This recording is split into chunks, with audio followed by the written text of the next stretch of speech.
Mickey Bihon. Ayan, tara kain na tayo. Ayan guys, luto tayo ng pansit gisado, Mickey Bihon. Ayan guys, nalagay na natin ang gulay. Isunod natin ang squid balls at ang sabaw.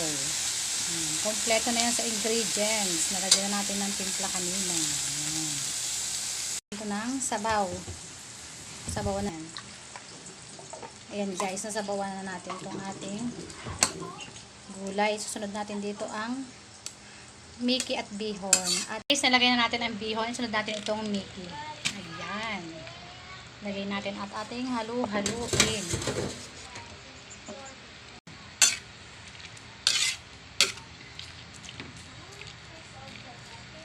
Takluban lang natin siya hanggang sa maluto ang Mickey at bihon. Meron ka na lang natin yan. Ating gisado. Ayan. Ang daming sahog. Ayan, meron pa siyang squid balls at saka ulam.